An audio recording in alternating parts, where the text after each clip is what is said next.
we'll make a start, I think. So, All right.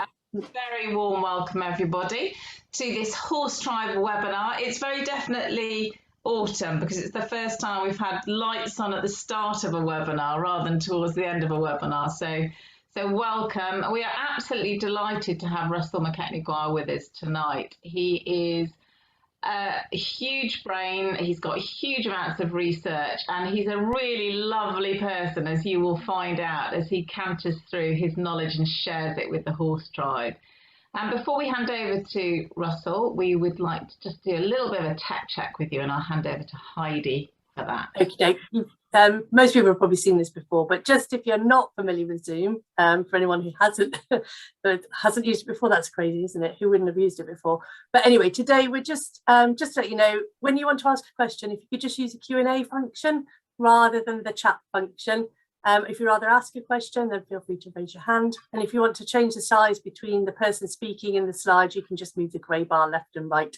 And as always, the webinar is going to be recorded, so that'll be on our website later tomorrow. Okie doke. So I think that's all we need to do in terms of tech. So I'm going to stop sharing there and hand over to Russell to share his slides. We will, and we'll see you later for Q&A, and we will listen intently. Bye for now. Thanks, Russell. Okay, good evening, everyone. And first of all, thank you to Horse Tribe and Horsefest for the invitation to speak to you this evening. I'm going to talk to you tonight about understanding rider impact on horses. So here we have a video of a horse and rider, and this is a rider cantering down the center line away from me. If we were live, I would be asking you what you see, but unfortunately we're not. Nevertheless, just have a watch and just in your own minds, think about what you see, and then we'll watch it through again.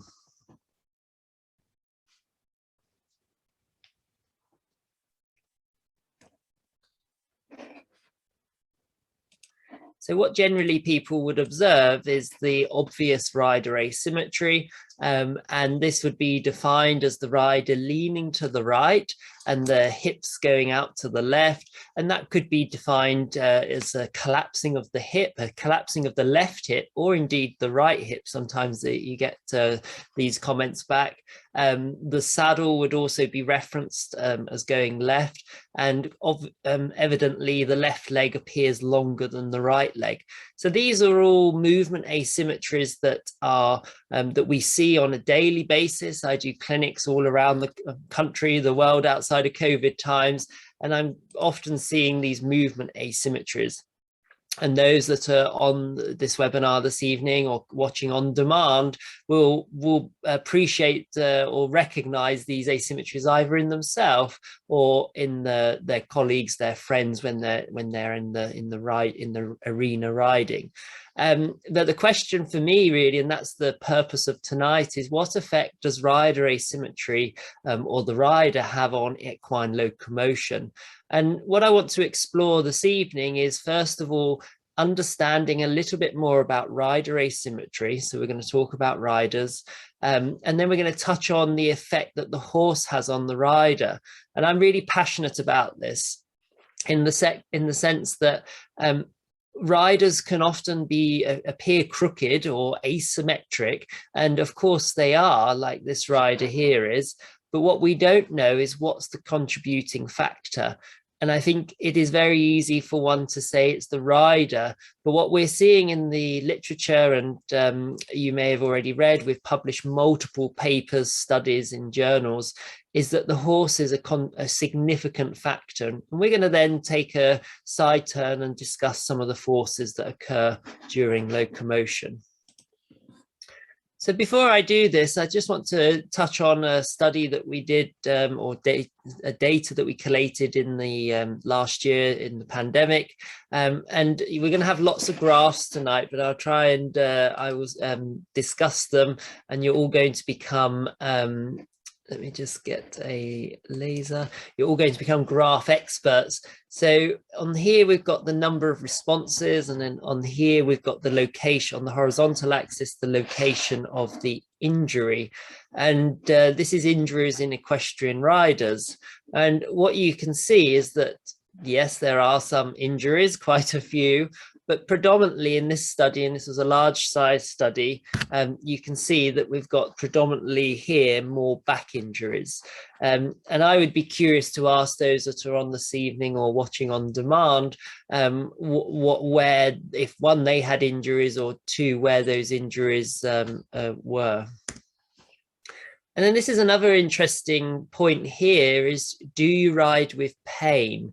And you can see that the majority thankfully said no, 113 responses. But then we do have this group here that did say they did ride, that confirmed they did ride with pain. Now, I think it's important to note here the context at which I'm referring to as pain. We have ongoing pain, chronic pain, where due to pathology, clinical reasoning that causes pain in joints, etc., and our segments, our arms, legs, or back. And we also have pain, acute pain, where we could have injured ourselves and we've hurt our back, for example, and that is pain. So it is important to define the two.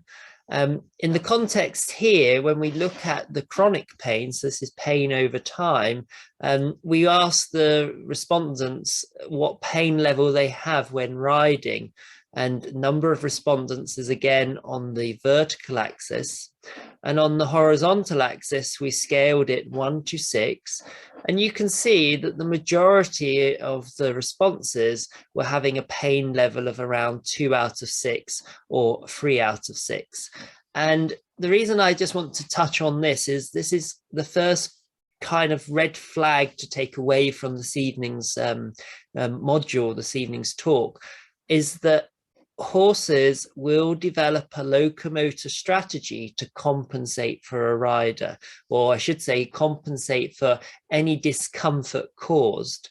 Now that could be the saddle, it could be the bridle, it could be the girth, it could also be the rider. And this evening I'll present data where we actually induced rider asymmetry and present to you the effect it had on the horse.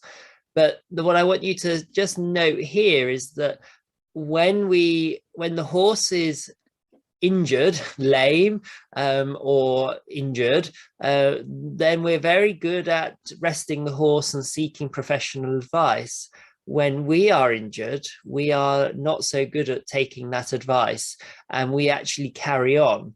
And what I present to you here is an idea that if you have a lower back pain or hip pain, for example, say you've had a fall on the ice, or you've strained a muscle in the lower back, you will develop a way of walking, moving to compensate. It's just the laws of biology. And what then that happens is you then carry on riding. Well, then you're going to develop a way of riding to compensate. That compensation strategy is then translated to the horse, and the horse then alters its locomotion to compensate for you riding in pain. So I do urge you to just be cautious at this, I call it the gun-ho cavalier attitude of we must carry on, I'm fine, it'll be fine. Just remember in those acute cases how the horse has to then redistribute its load to manage the dynamics of the rider who's now in a compromised position.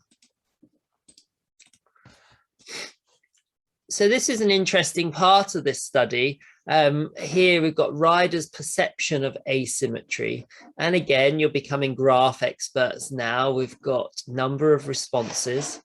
And on the horizontal axis here, we've got collapse to the left. So this is defined as shortening through the left side. Here we've got collapse to the right, defined as shortening through the right side. And here we've got riders leaning forward, so their trunk is leaning forward of the vertical line, and leaning back, as you'd expect, is leaning back of the vertical line. And what riders reported, and remember, this is their perception, not necessarily, this is what they feel or believe to be happening. The majority of them thought that they were leaning forward. So this was an interesting observation. When we quantified with our measuring system, so objective means quantification. Quantification means when we use systems to get evidence of what actually is happening, and number of observations. And on the horizontal axis, there's exactly the same parameters: collapse to the left, to the right, lean forward, etc. And what we can see here is that actually there was a majority that had a collapse to the left, contrary to what the riders thought they were doing. And when we compare lean forward, you can see only 12 of the riders actually did lean forward versus 67 of the riders who thought they leant forward. And this is really important to take away from this evening, is what we believe we do and what actually happens sometimes can be sometimes can be at different odds. So riders can believe they lean forward, but in fact they're collapsing one side. And it's really important that we determine what we as riders or as coaches, what our riders do in order to be able to feed back information appropriately to try and correct these asymmetries. And I think this is really bringing us on to the next part of the study or the presentation, is about saddle position, which I'll come on to later. But we wanted to look at riders' perception of saddle position. Now, none of these riders were saddle fitters, of course, but we wanted to understand if the saddle slips to the left, to the right, if it goes left or right, just to understand what riders actually are feeling. And you can see here that the majority, a resounding majority, 73 riders, said no, the saddle is absolutely fine.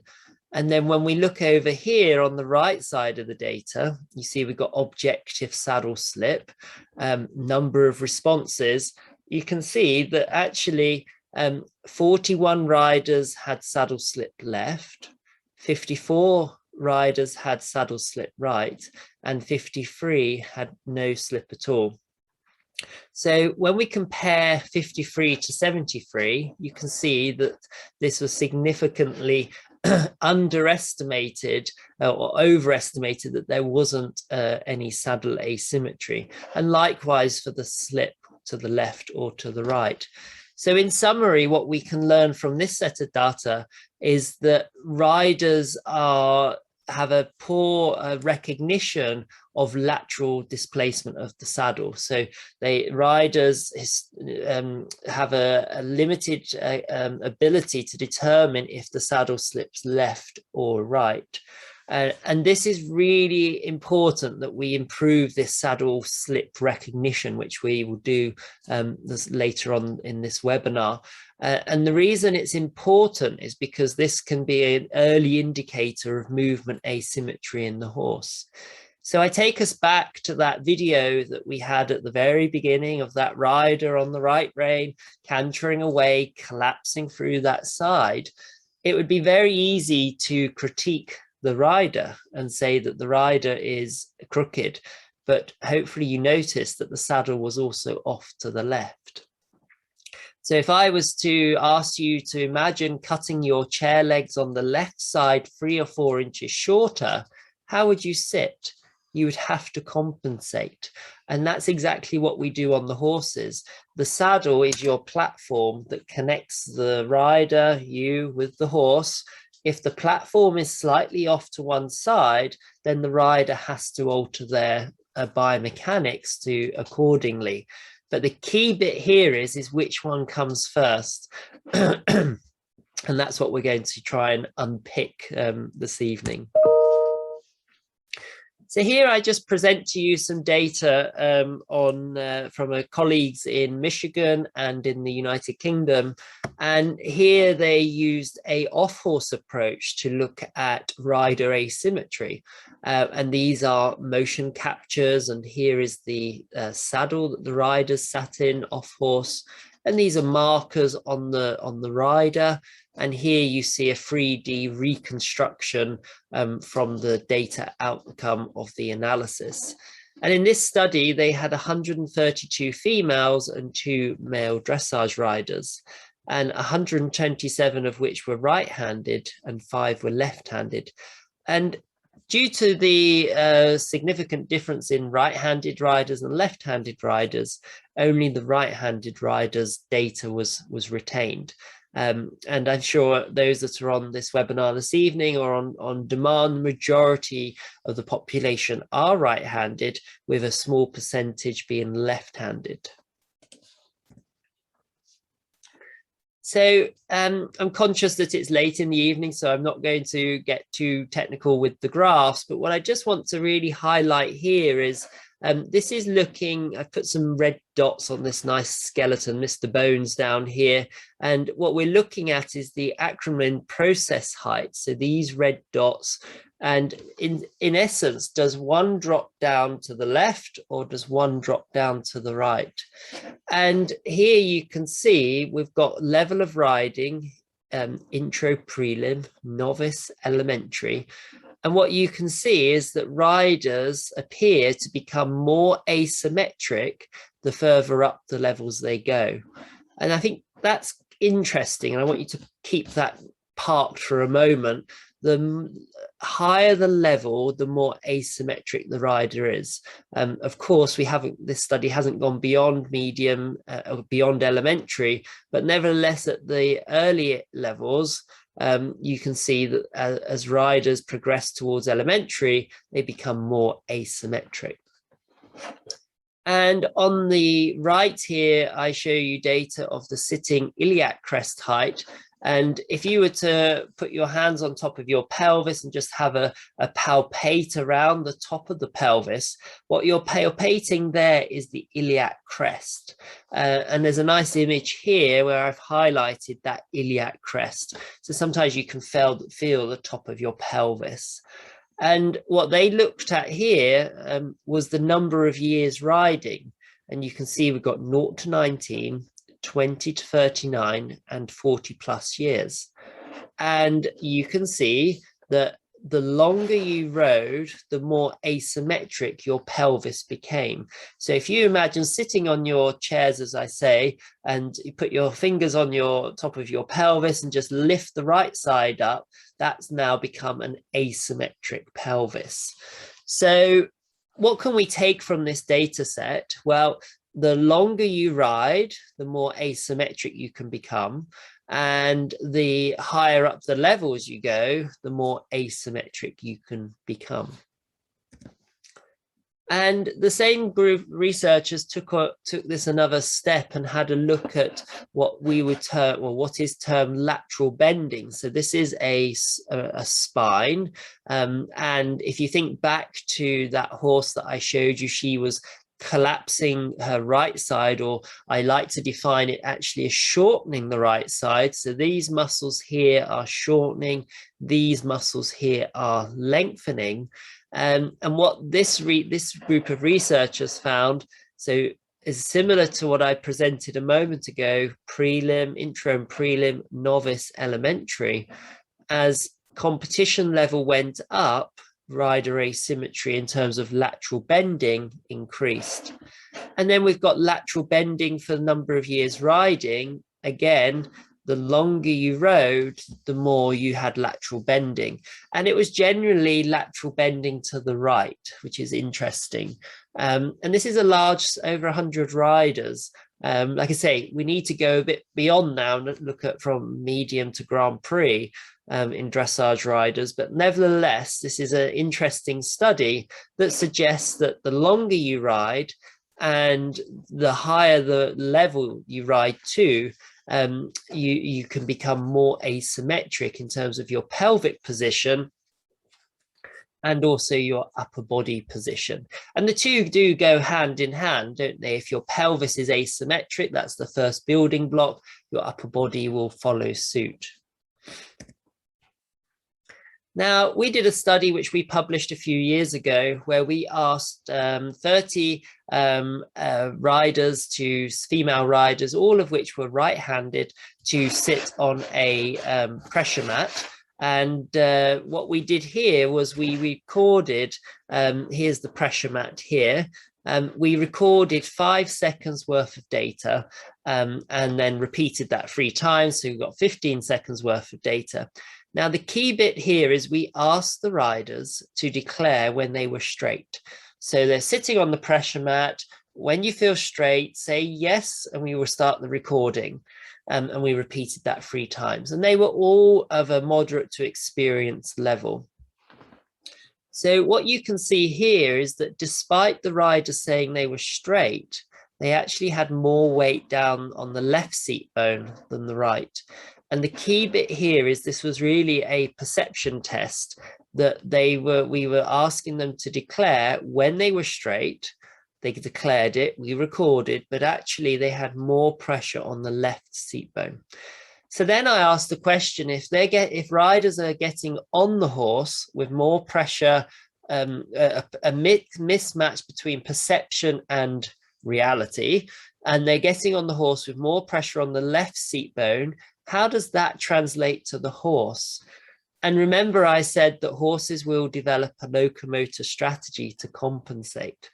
And what I would like you to imagine is that you are on someone's shoulders, my shoulders, if you wish, and we go for a walk down the road and you lean to the right. What do? I step to the right to catch you.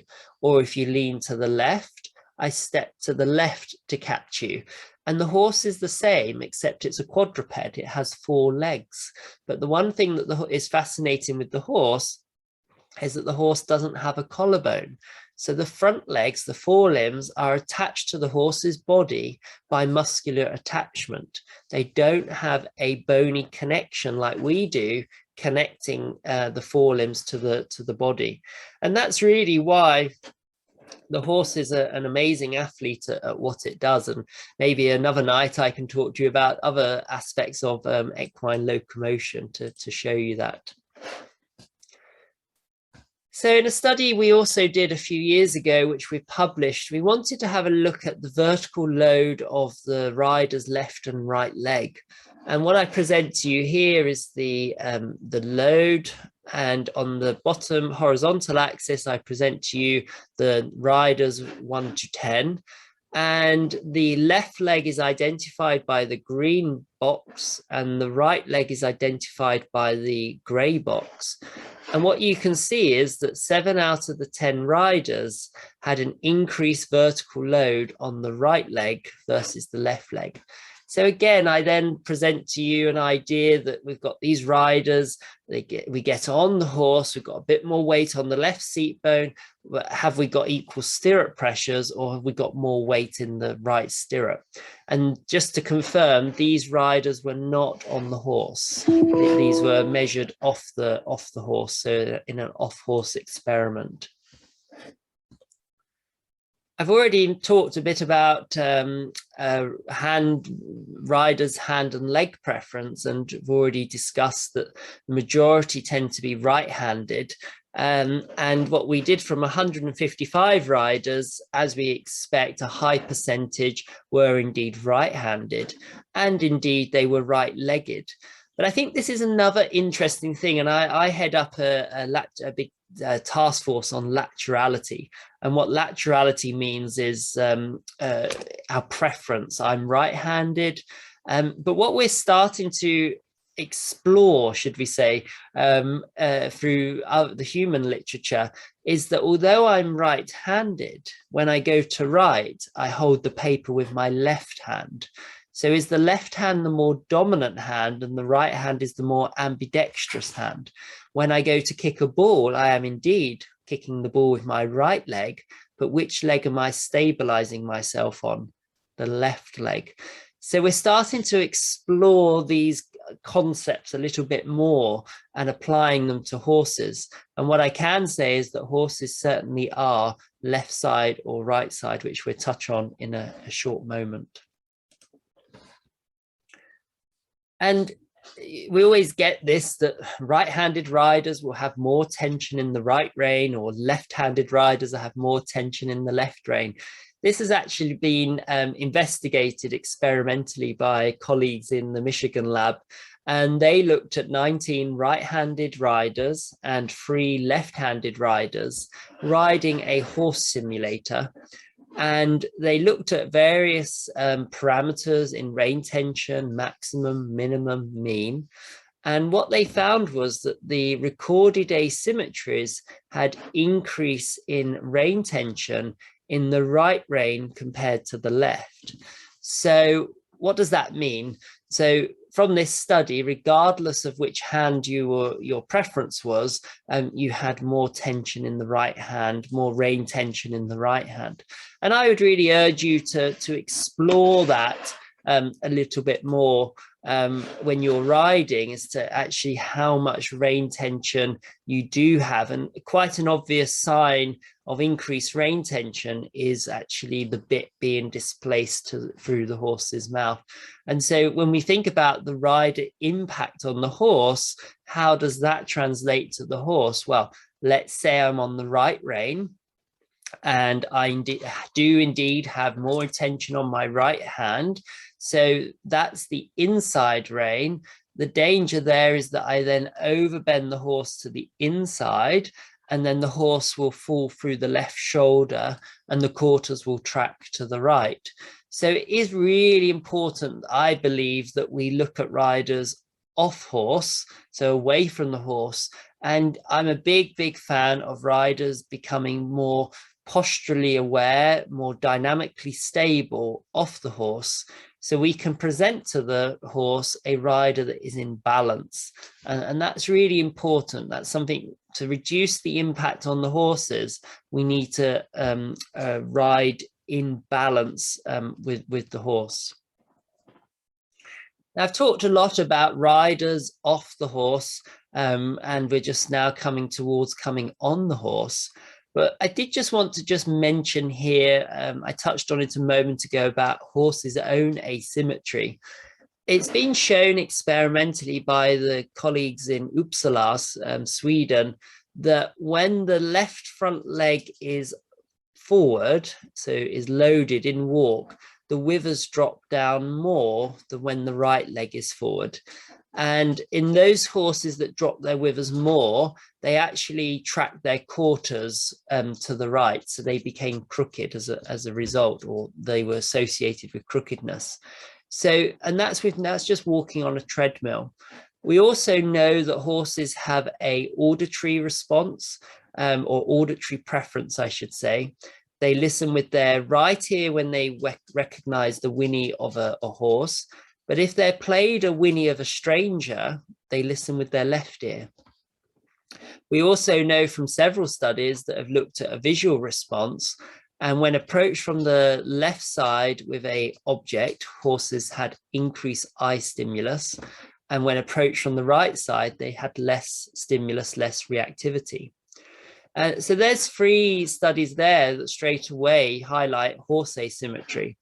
And what I'm very interested in at the moment is actually looking at this behavior, which has been shown to happen at foals from a very early age. And you can see, and if you watch your horses grazing, they will systematically, which means regularly, put one leg forward and one leg back or upright. And this is to lower the withers so that the foal can reach the grass and do what it wishes with the grass. And so what happens then is you can have what's called uneven feet. One foot is upright, one foot is flat. As you can see here, we've got a flat foot and a more upright foot. And then what I'm correlating at the moment in our research lab is, do uneven feet correlate to uneven shoulders? And then if we think about where we're putting the rider and the saddle, well, that's in this region, just behind these 2 asymmetrical mounds, the top of the scapula here. And so my question really is the horse asymmetric as a result of events like this, grazing? over time to 3 years, they become functionally asymmetric. Then we put the rider on, and what effect does that have? And that's really what I'm working on with my research team at the moment. So I think it's important to note here that the horse is weighted 58% of its body weight is on the forelimb and 42% of body weight is on the hind limb. And you can see when we go up a 10% incline, the weight does change, but due to the head and neck, which is equivalent to around 10% of body mass, and it's like a big lever with I like to think of it as a bowling ball on the end of a stick coming out of the withers. You can see that we don't, even though if we're going up an incline, we don't alter the weight distribution, that it becomes significantly more on the hind legs. There's always a preference to the front legs. So the next slide is going to be a dissection slide, and please, if you do not like dissection images, please look away for a short moment. But what I'd like to present to you here is the horse's forelimb being taken away from the body. So this is the left leg, this is the trunk of the horse, and what we're doing is just taking the scalpel beneath where the girth sits here and just going up, and you can see that there is no bone connecting the abdominal, connecting the forelimb to the trunk. And that's really important to understand, that the forelimb is attached by musculature attachment. So now we're on the horse. So we've started this evening's webinar off the horse, and then we've talked a little bit about the biomechanics of the horse, a very brief overview. And now we're going to come on the horse and look at what effect our position may have on the horse. So our colleagues in Zurich have shown that, so this is a common example, collapsing. This here is defined by the authors as a right hip collapse. Pelvis you can see going off to the left and shoulders going to the right, a little bit like what we saw in the first video. And what colleagues have shown is 1 degree of collapsing in one hip, so not very much, increases the saddle force by 1.5 newtons on the left side. So here we've got a rider collapsing the right hip, and the pressure is created on the left side of the horse's back. Now, 1.5 newtons isn't a huge amount. If we think 10 newtons, 1 kg, it's not a huge amount. But the key thing, and this is where I think people underestimate, this is every stride. So how many strides do you take in your schooling session or your hacking session? So if we take, let's say, 2,000 strides, which is very easy in a 25-minute session, you're collapsing one hip. There's 1.5 newtons or increased force, let's just say, on the left side of the horse's back, every stride. You can then see when we get repetitive load or repetitive asymmetry, how the horse can develop a strategy to compensate. And this is something else I see a lot, is riders leaning. So the pelvis is more neutral, but everything's leaning to one side. As you'd expect, this is kind of like my sitting on my shoulders analogy. Lean to one side, I'm going to go to that side. You get an increase in force on the same side. So if we collapse, the weighted force on the back is the opposite side to the collapse. But if we lean to one side, it's actually the same side.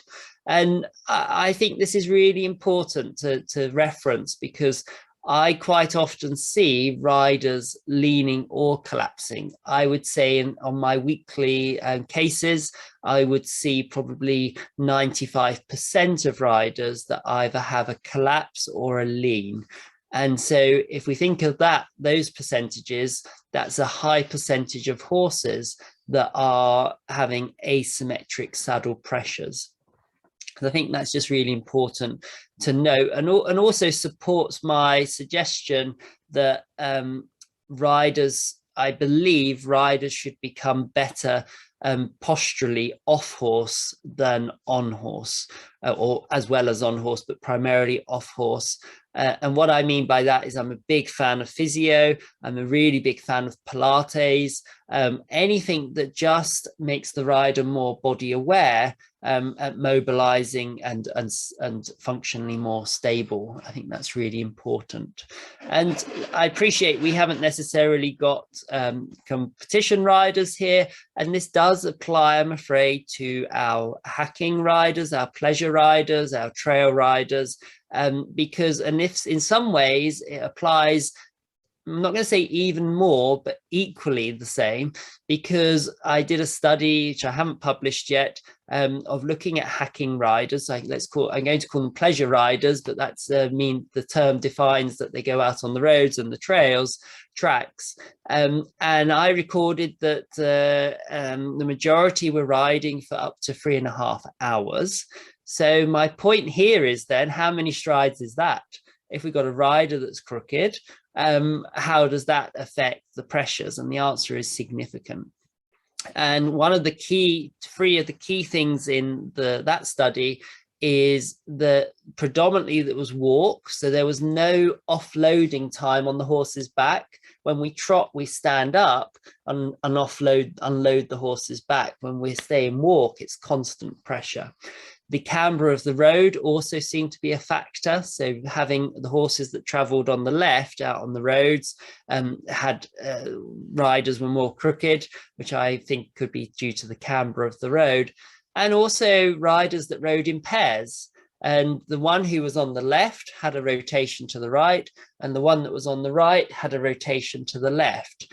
And I'll let you work out why that is, but generally I think it could be denoted to conversation, catching up, etc., and chatting. So I just want to show you before we wrap up at 1/4 the hour. I mentioned to you about saddle slip and riders not being very good, should we say, at recognizing what is saddle slip. And that's really my passion for doing this evening's presentations, to just improve our recognition. So this is one of our videos from our research that we did a while back. The third marker up is the back of the saddle.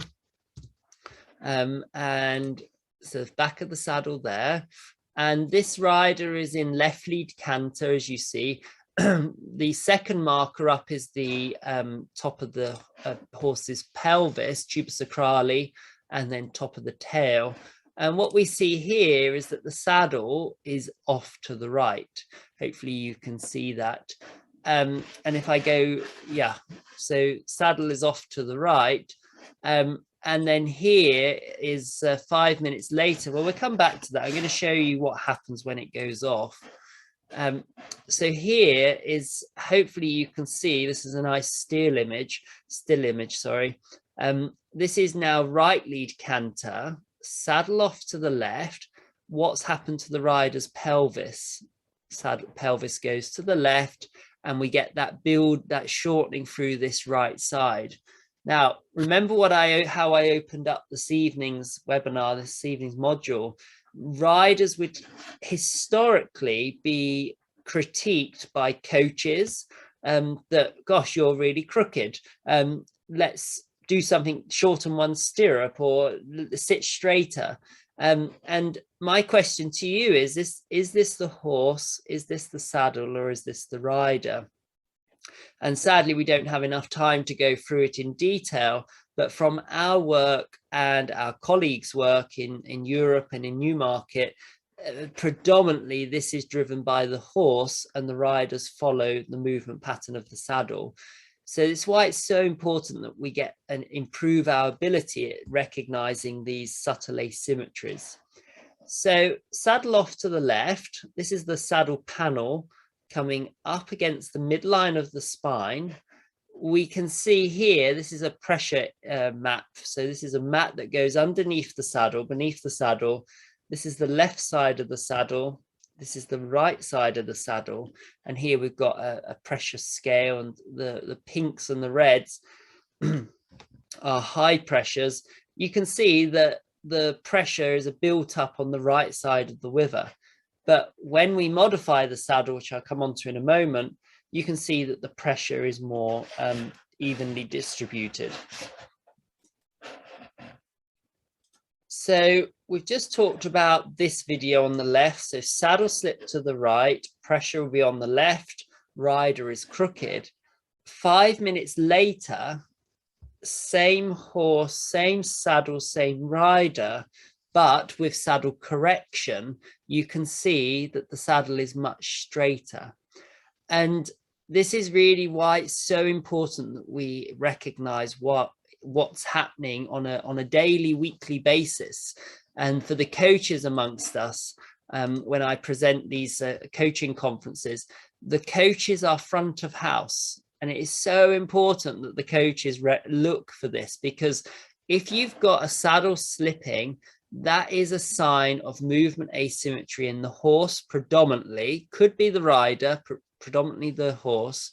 And if you recognize it at an early stage, you can halt that asymmetry. If we leave it, the horse will develop that strategy that I described earlier. And for what I want to just be really clear is this saddle is going off to the right. When saddles go to the right, it's only really apparent on the left rein. And when saddles go to the left, they're only really apparent on the right rein. And so just to be really clear, you need to assess horses and riders on both the left and right rein. So just the last study to leave you with before I hand over to Heidi and Thea. We did a study where we wanted to induce rider asymmetry. All of what I've described to you thus far is measuring asymmetrical riders and the effect it has on pressure distribution. But what we haven't done in the literature is looked at rider asymmetry and the effect that inducing rider asymmetry has on thoracolumbar range of motion. And so what we did here was we actually shortened one stirrup by 5 centimeters. So here you can see our research technician shortening the stirrup by 5 centimeters. We put markers and all sorts on the horses and riders. And this is one of the videos from the output. This is symmetrical stirrups. And then here you see we've shortened the right stirrup here. And so here you can see, as I say, the shortened stirrup. And what I just want to highlight to you is this is the symmetry parameters. So here you see the gray boxes represent the symmetrical stirrups and the green boxes represent the asymmetrical stirrups. And what you can see is that by shortening one stirrup by 5 centimeters, increased horse asymmetry. Now, I should just add in here that we've only measured the trot. We need to measure the canter, but at the moment we've predominantly focused on the trot, and we will, once the pandemic's passed, we will start to get the walk and canter data. But the key thing here to take away from this evening's webinar is that rider asymmetry will affect horse asymmetry. It causes horses to become more asymmetrical. And what we also found was that we use fetlock extension. So this is fetlock extension, how much the fetlock drops as a measure of how much force there is. And what we found was with the asymmetrical rider, the horse was increasing its loading on its limbs as a result of the asymmetrical rider.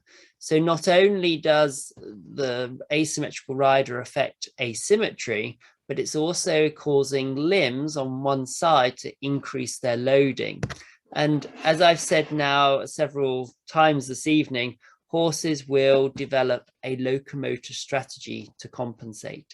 And it's really important that we try and do what we can off horse to try and present to the horse a balanced, a body aware rider where we can. So I thank you for your time this evening. I hope you found this evening's webinar interesting and useful. Before I hand over to the team, I have two things to add here. If you think I'm absolutely bonkers, I'm cool with that. But what I'd like you to do is just remember these animals can feel a fly. Why can they not feel a rider that's leaning off to one side or leaning forward? The answer is they can, but they just develop a strategy, and it's that strategy we've got to limit. And my last saying is, you can lead a horse to water, you can't make it drink, but you can make it thirsty. And my passion is to make people thirsty, to just see, not change what you're doing, but ask the question, can we do it better? And on that note, I hand back and thank you for your time. Goodbye. Fantastic. Thank you so much, Russell. It's absolutely fascinating. So much information. And obviously so much work gone into the creation of that information. It's amazing. So it's question time. If you're on the webinar live, you'd like to ask a good question, bob into the Q&A, and if you could start typing, we can ask those questions to Russell. And we've also had some questions in advance from some of our members who are going to be watching later. So if I kick off with some of those questions, Russell, then if anybody from today's also got some questions to add, then we'll go between the two. So first one that we got is from someone who says, I always seem to ride with one stirrup longer than the other. Should I make myself ride level? So really good question, and hopefully when they watch this on catch up, they might have a better idea as to why that is. What we have to be careful of, well, first thing we need to do is take the stirrups off, measure them correctly, and check they're the same length. That is essential. The reason the rider may feel one is longer than the other is because if the saddle is slipping one way, the stirrup bar will alter its position. So you'll end up, say it slips to the left leg will be longer than the right. But coaches might want to shorten that stirrup. This is a cardinal sin. Do not do that, because then you go on the other rein and you're crooked when the saddle is straight. So it's so important, if riders feel that their stirrups are off or odd, first check if they are by taking them off the saddle, but then get someone to stand behind you and check, is it actually that the saddle is off, the whole saddle is rolled, as opposed to the stirrups. We've got another stirrup related one here, which I'll just ask and see if it is the same. It may well be the same answer, but there was one here that said, my horse is, there is, my gelding has a lower glute on the right and drops me, so I compensate and fall left. Yeah. What should I do? And they've put shorten my right stirrup to compensate for him, question mark. No, absolutely not. So in the context of that, it sounds like you're describing saddle slip to the right as a result of musculature asymmetry. And this must not shorten the stirrup. What we must do is actually work as a team with the saddle fitter, with the physio, with the therapist, with the rider biomechs, with the coach, and get that saddle as balanced as possible. With the use, as I showed you, pads or shims with a qualified saddle fitter. And in those cases where the horse has got an asymmetry like that, it needs continual monitoring. If we shorten the stirrup, we will be compounding the problem and adding to the asymmetry, as I presented to you, by shortening one stirrup. Okay, yeah, that's really helpful. Yeah, go on. Yeah, we often hear about obviously the importance of getting our saddles fitted, but you're talking about using shims and so on. Is that a long-term strategy? That's a question from me. Sorry, I'm adding to get extra info. You can have a question. The answer is, I don't know. It depends on the reasoning to use the shims. If it's a case that we've got an asymmetry in the horse, say musculature asymmetry, then we might use the shims. And once the saddle gets balanced and correct training and therapy intervention, those muscles might start to rebalance, and therefore the shim can be taken away. Equally, it might be the horse has a functional asymmetry and the shims stay for the duration of the horse's athletic career. But it just re-emphasizes why we have to work as a team, and regular saddle checks is essential. Regular communications is essential. As I presented at the very beginning, a lot of these go unrecognized. Yeah, Fantastic, really interesting. Another question here from a member previously. I've been told I'm crooked one way and my horse is crooked the same way. Will that cause her to struggle more? Well, in simple terms, in essence, the horse will develop a strategy to compensate, yes. In some ways, it's good that you're both the same way. In the other ways, if you one the other, if you're separated, one way, one the other, then you could argue might equal each other out. The answer is, I go back to what I said, you know, for me, there's so much that can be done to improve equine posture. I'm a big fan of working with my physios and my therapy team to just do simple exercises off horse. For example, carrot stretches are very, very useful. Some walking poles to help improve the horse's posture. Alongside that, improving the rider's posture. I think what we wouldn't want us to do is just accept, well, horse is crooked, I'm crooked. That's, yeah. I think I hope we've gone past that in the industry, because we actually, you know, when you're trotting on your horse's back, it's 2 times your body weight of force on their back. When you're cantering, it's 2.5 times. We owe it to the horse to do all we can to help. And I really believe at all levels, not just performance level, you know, pleasure, hacking level. Brilliant, thank you. We've had, well, first of all, some superlatives from Claire Fowler, who says this was brilliant. So thank you for the feedback for Russell there. And then she's asked a question: what are your thoughts on treeless saddles? Yeah, a good question. So I'll give you both my scientific and my own thoughts. From a scientific point of view, the treeless saddle has been shown to actually increase pressures beneath where the stirrup bars are, or the stirrup attachment to the saddle, and also the rider's seat bones. And the one thing the tree has been shown, so i.e. the English saddle, is to distribute forces along the horse's back. The treeless saddle, by virtue, doesn't have a tree. So where do those forces get distributed? And so that's just something to be cautious of. From a personal preference, I'm big enough to say some horses go well in them, and if it works, go for it. But I would say just be very cautious that it is working and it's not just actually causing other issues. But there are some horses I know that perform very well in them, that they're used for pleasure riding, and more the roly-poly horses that have got good cushioning. So just to be mindful of that. But from a scientific point of view, they have been shown to increase pressures. Fantastic. Linking into your comments around carrot stretches and everything, and similar. We had a question saying, oh, the horse is weak on the left side. So what exercises would you suggest to help strengthen?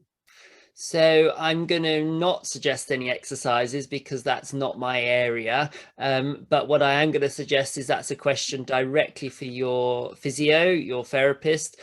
From a coaching point of view, which I am a coach too, I would be looking at doing exercises such as leg yield away from the left hind. So if we're on the right rein, you leg yield off your left leg, which encourages the horse to push away, and then leg yield back onto the left hind. So you're doing some balance challenges for the horse.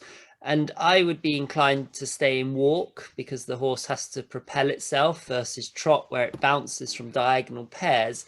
But really that sort of question is got to be discussed with your physio or therapist, because they can then prescribe baited stretches, pole work exercises, backing up exercises, circling exercises. And I'm very keen that we work as a team in the industry. I think that's for the good of the horse that we all communicate. That's been a really common theme actually with all of our experts. I think our wish for all of us would be that we could have this team kind of on a weekly basis coming together. So yeah. Absolutely. I had another question here sent in advance, which links into that. You said you mentioned physios there. I'm interested if you've been able to work with any physios that work on both horses and humans, and and who or what's worked in making a positive change. So they're asking if you've done lots of research, but have you done any research then to see making positive change? So I think this is a really interesting question, and I just published or just submitted a paper on exactly this. I think we're moving into an era where people are perhaps critiquing the rider and missing the horse. And I think we've got to be really careful of that. So I'm a big fan of physio. You mentioned physios that address the horse and the rider in combination. Just correcting the rider, we've shown doesn't have any benefit.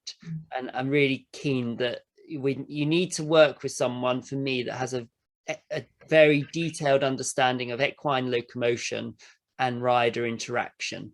And whether that's a physio, a chiro, osteopath, I don't have any preference, but I do have a preference that they understand the complexities. I've only touched on the surface tonight, but the complexities of, if a hoof is lower, how the horse will fall that way. A front hoof is lower, the horse will fall that way. Well, that's not a fault of the rider, that's a mechanics of the horse. We've got to not address that, we've got to support the horse. And I sometimes think if we just go for the rider, we're missing so much. Yeah, it's interesting, isn't it? Some coaches seem to concentrate just on the rider, some look just at the horse, and obviously it's creating a balance, isn't it? But I think we are moving into an era where we're looking at the whole system, but there are certainly some people that will just focus on the rider and do an exercise and abracadabra, they're fixed. No, that's not as easy as that, I'm afraid. A question linked to people understanding where they are sitting and what the issues are. So how can I keep track of where I sit? What can I do? I don't have any facilities. What can I do to recognise this? Well, I think there's various things. Checking your stirrup levers is really important. Yeah. That's an easy one. And, you know, I always check the top of my saddle after exercise. Quite often you see riders that are sitting more on one seat bone will have a slight indent or compression in the seats of the saddle straight after exercise. So that's a very easy one to do.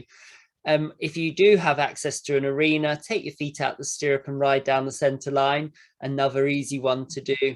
If you're in the field and it's safe to do so, you can do the same thing as well. I'm a big fan, and I'm slightly conscious at saying it, but I'm going to say it anyway, of riding for a short 10, 12 strides with your eyes shut, because you turn off a sense and then you have to use other senses. And one of those is our proprioception, our feeling. So you can start to feel, and I'm a big fan of that sort of feedback mechanism. But yeah, and the other thing is, if you haven't got facilities, that means you're probably hacking. You're possibly hacking with friends.